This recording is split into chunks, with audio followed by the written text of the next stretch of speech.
الله أكبر الله أكبر الله أكبر لا إله إلا الله الله أكبر الله أكبر ولله الحمد لولا أن هدانا الله اللهم علمنا بما ينفعنا وزدنا علما وعملا يا رب العالمين سبحانك لا علم لنا إلا ما علمتنا إنك أنت العليم الحكيم رب اشرح لي صدري ويسر لي أمري واحلل عقدة من لساني يفقهوا قولي أما بعد. Mes frères, remercions Allah subhanahu wa ta'ala, celui qui nous a fait parvenir jusqu'à ce jour de Eid. C'est le jour qu'on souhaite revoir et revoir encore. C'est un doigt avec Allah subhanahu wa ta'ala. C'est une recherche de la rahma d'Allah subhanahu wa ta'ala. Summiya Eidan li kasrati awaidillahi ta'ala fi ay li kasrati ni'amillahi ta'ala fi. Ce jour a été appelé Eid par rapport aux innombrables bienfaits qu'Allah subhanahu wa ta'ala il déverse sur nous en ce jour béni. Je vais avec vous aujourd'hui, Inch'Allah, voir une belle histoire. Un hadith de Muslim Sharif, un hadith de Rasulullah sallallahu alayhi wa sallam. Et nous allons de ce hadith voir deux grandes leçons pour nous en ce jour de Eid. Donc il est dit dans ce hadith, le prophète sallallahu alayhi wa sallam nous dit qu'une fois, un homme marchait dans le désert. C'est une terre désertique. Et tout à coup, il entendit une voix de nuage. Isqi hadiqati fulan, verse ton eau dans le jardin d'un tel. Alors il est surpris. Il suit le nuage. Il voit que le nuage déverse son eau dans une rigole. Une rigole, c'est un petit fossé. Donc l'homme, il va creuser avec sa pioche afin de canaliser l'eau, d'emmener l'eau jusqu'à son jardin. Un jardin jonché de pierres noires. Et la personne s'approche du jardin. Il voit qu'il y a un cultivateur en train de dévier l'eau pour arroser son jardin. Il s'adresse à la personne, Ya Abdallah, il ne le connaît pas, Ya Abdallah, quel est ton nom? Il dit un tel, Fulan. Alors la personne, lorsqu'il entend cela, c'est le même nom qu'il a entendu dans le nuage. Il dit, maintenant c'est le cultivateur qui lui pose la question. Pourquoi m'as-tu demandé mon nom? Alors la personne lui répond que voilà, j'ai entendu une voix d'un nuage, j'ai suivi le nuage, et ce nuage-là a déversé son eau dans ta rigole. Quelle est l'action que tu fais par l'intermédiaire duquel Allah subhanahu wa ta'ala il a fait que ce nuage a déversé de l'eau jusqu'à ton jardin? Alors la personne lui dit que si c'est ainsi, je vais te dire, je cultive la terre, et ce qui ressort donc de la terre, un tiers, je donne en sadaqa. Un tiers, je mange moi et ma famille. Et un tiers, je remets en terre. Voilà une belle histoire. Et quelle leçon peut-on tirer de cette histoire? Première leçon, il est clair que chacun d'entre nous, nous sommes attachés au bien. Allah subhanahu wa ta'ala nous a donné beaucoup de bienfaits. Et une demande de la charia, justement, c'est d'apprendre à gérer les biens qu'Allah subhanahu wa ta'ala t'a accordés. Dans un verset du Coran, Allah subhanahu wa ta'ala nous dit وَلَا تُؤْتُوا السُّفَهَاءَ أَمْوَالَكُمْ, et ne confiez pas aux incapables vos biens, dont Allah vous a fait subsistance. On va leur donner au fur et à mesure. وَابْتَلُوا الْيَتَامَ حَتَّى إِذَا بَلَغُوا النِّكَاحَ, et lorsque les orphelins maintenant ils vont atteindre l'âge de la puberté, l'âge où ils pourront se marier, et qu'on voit vraiment que la personne est capable maintenant de gérer ses biens, alors on va lui donner ses biens. Dans le commentaire de ce tafsir, donc, les ulama écrivent فَرَوَى سَالِمْ الْأَفْطَاسِ عَنْ سَعِيدٍ بْنِ جُبَيْرٍ قَالَ هُمُ الْيَتَامَى لَا تُؤْتُوهُمْ أَمْوَالَكُمْ. Une majorité de ulama nous disent que Soufaha ici, l'incapable, ce sont les orphelins. Ne leur donnent pas leurs biens jusqu'à ce qu'ils atteignent l'âge où ils pourront différencier ce qui est bon et ce qui n'est pas bon pour eux. Dans d'autres tafsirs, donc il est écrit وَرَوَى إسماعيل بن خالد عن أبي مالك هم الأولاد الصغار لا تعطوهم أموالكم فيفسدوا وتبقوا بلا شيء. ne donne pas aux enfants en bas âge leurs biens, tant qu'ils ne sont pas capables de gérer leurs biens, car ils vont dépenser inutilement jusqu'à dilapider leurs biens. ويقال لا تدفع مالك مزاربة ولا إلى وكيل لا يحسن التجارة. Et dans d'autres tafsirs, il est écrit, ne donne pas ton bien à un partenaire, un associé qui n'est pas capable de gérer ton bien. Ne fais pas le commerce avec une telle personne. Omar radiallahu anhu, il disait, Man lam yatafaqah fala yattajir fi suqina. Celui qui ne connaît pas les maslas, les règles concernant le commerce, eh bien qu'il ne fasse pas le commerce dans notre bazar. Omar radiallahu ta'ala anhu. Donc il y a plusieurs catégories de personnes. Et parmi les personnes justement qui ne savent pas gérer leurs biens, ceux qui n'ont pas cette qualité d'Allah subhanahu wa ta'ala qu'on appelle le rina, être satisfaits des biens qu'Allah ta'ala leur donne, et bien ceux qui vivent en dessus de leurs moyens, ceux qui empruntent, quitte à tomber donc dans l'intérêt, voler, mentir, ces gens ont tendance à emprunter, sachant pertinemment que jamais ils pourront rendre cet argent-là qu'ils ont pris. Ils vont dépenser leur argent sans être capables de mettre des économies de côté.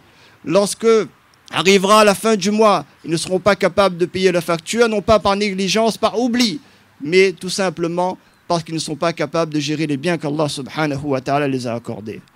Puis il y a d'un autre côté ceux qui ont les bienfaits d'Allah subhanahu wa ta'ala en abondance, mais qui n'auront pas de modération et qui vont tomber facilement dans le gaspillage.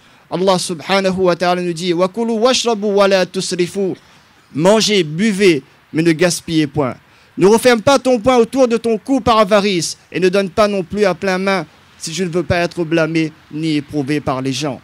Ces versets nous incitent donc à la modération, à utiliser ces biens-là, là où c'est utile, là où Allah subhanahu wa ta'ala nous a recommandé. Et surtout qu'Allah nous préserve d'être parmi ces avares, ceux qui ne sont pas capables de dépenser pour leur propre famille. Donner ses biens à sa propre famille, à ses proches, fait partie des recommandations d'Allah subhanahu wa ta'ala.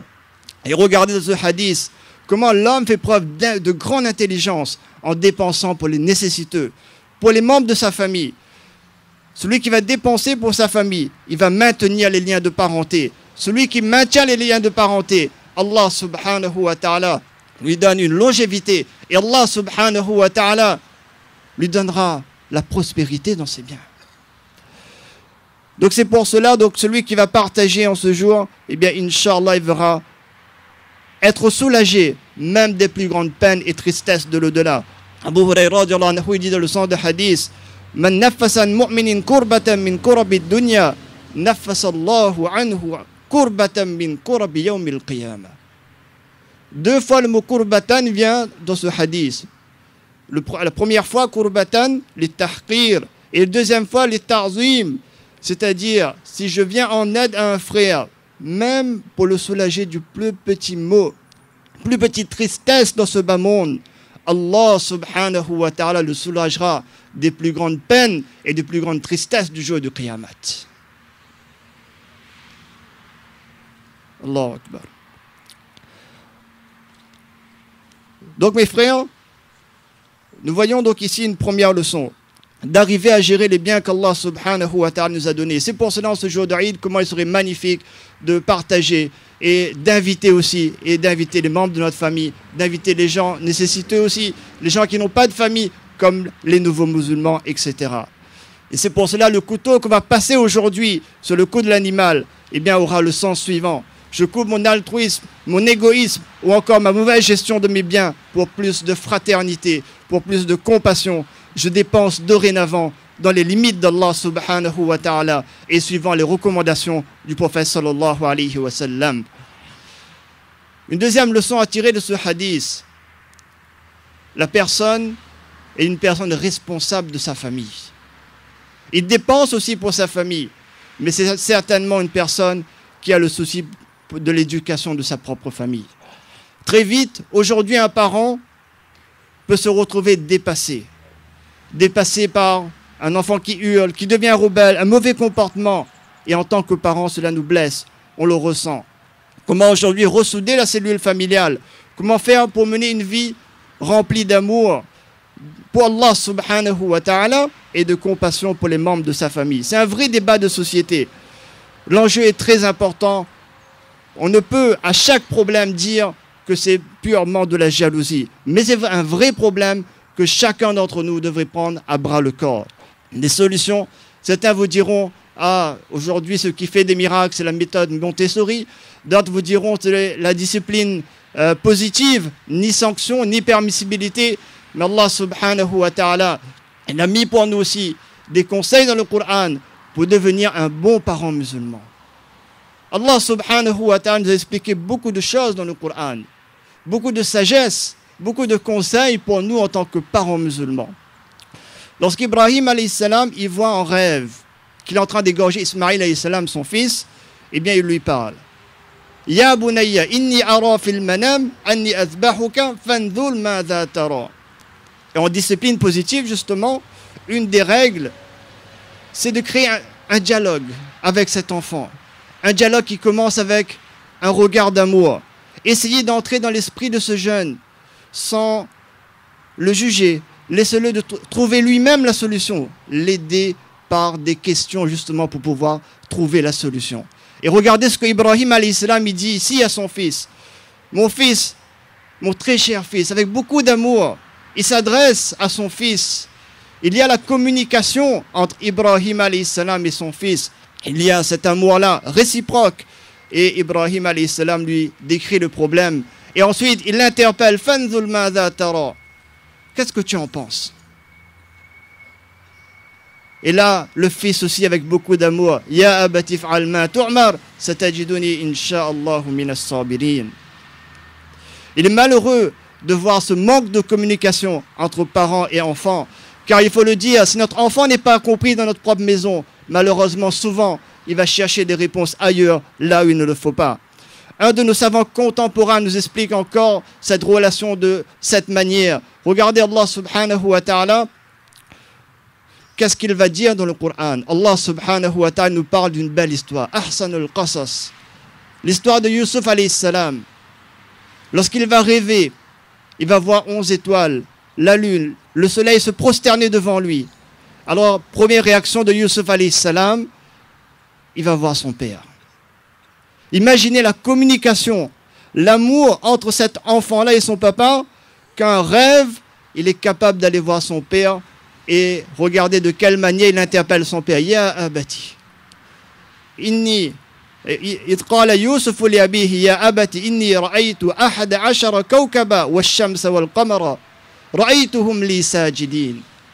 Je vais te raconter un rêve, quelque chose qui est vrai. Inni, en arabe, lorsqu'on utilise inni, eh bien c'est pour enlever le doute. Ça raconte à vous quelque chose, hein? Mais ça, c'est vrai, ça? Vraiment. J'ai vu. Et ensuite, il va décrire ce qu'il a vu à son père Yusuf alayhi salam. Lorsqu'un enfant, on remarque qu'il veut communiquer à ses parents, eh bien souvent il va se répéter. Ah, j'ai vu telle chose à l'école. Mashallah. C'était bien, oui, j'ai vu, j'ai appris beaucoup de choses. Qu'est-ce que tu as appris? Qu'est-ce que tu as vu? Je ne sais plus. L'enfant, il a oublié. Ou bien là, en ce moment, avec le Qurbani, il suffit que l'enfant, il a vu l'animal, par exemple, uriner. Eh bien, à midi, il va vous dire, papa, le bœuf là. Hein. Le soir, il va nous dire, papa, le bœuf. Oui, d'accord, c'est bon, on a compris. L'enfant, il va se répéter. Et dans ce verset aussi, eh bien, Yusuf alayhi salam, il vient, de la même manière, il parle avec son père. Ah bah, j'ai vu, oui, j'ai vu. J'ai vu qu'ils étaient en train de se prosterner devant moi. Lorsqu'il y a vraiment l'écoute de la part du parent, eh bien, cet enfant-là, il va venir. Il va nous parler de ses problèmes. Et ça, c'est quelque chose de vraiment important. Aujourd'hui, si l'enfant il vient vers le père, eh bien, si on n'est pas scotché devant notre téléphone, on sera devant Internet. Bien, on sera devant les news. Alors, qu'est-ce que l'enfant il va faire? Il va aller voir ailleurs. Il va aller voir ailleurs et il va se détourner de nous, alors que c'est notre responsabilité d'écouter notre enfant. Il y a des problèmes que les enfants, ils vont oser parler. Il y a des problèmes qu'ils n'osent pas parler. Par exemple, un enfant, il est en train de faire un jeu, eh bien il a perdu une pièce d'un puzzle, ou bien un Lego. Pour lui, c'est la fin du monde. Pour lui, c'est quelque chose de très important. il y a des problèmes pour nos enfants, eh bien on doit s'investir avec nos enfants. On doit aimer nos enfants, on doit parler et discuter vraiment avec nos enfants. Si cette relation existe, Inch'Allah, en grandissant, il y aura toujours la communication parents-enfants. Et lorsqu'ils auront des problèmes, eh bien, Inch'Allah, ils viendront nous voir. C'est à nous, avec beaucoup d'amour, trouver des solutions. Nous, on souhaiterait que notre enfant, il accomplisse la salat, il fait ses leçons, il prend son bain, il rentre sa chambre. Notre enfant, lui, veut jouer. Notre enfant, il veut regarder la télé, il veut regarder Internet, il veut jouer sur son téléphone, sur sa tablette. Eh bien, c'est à nous de discuter et de trouver des solutions. Eh bien, cette histoire nous fait penser encore à celui d'Ibrahim alayhi salam. Lorsqu'il vint rencontrer Ismaïl alayhi salam, eh bien, il ne le trouve pas, mais il trouve son épouse. Et son épouse donc raconte qu'ici à la maison, il y a beaucoup de problèmes, beaucoup de difficultés. Alors Ibrahim alayhi salam va conseiller son fils. Il va orienter son fils lorsqu'il y a un problème, lorsqu'il y a un souci. Il conseille, dis à mon fils, transmets-lui le salam. Et lorsqu'il vient, dis-lui que son père a dit qu'il faut changer le seuil de sa porte.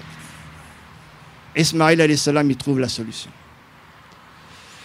Dans la méthode Montessori, on va terminer dessus, on nous dit qu'il est important de mettre en place un espace où l'enfant il va de lui-même comprendre, il va se responsabiliser, il va développer ses capacités avec l'aide de ses sens.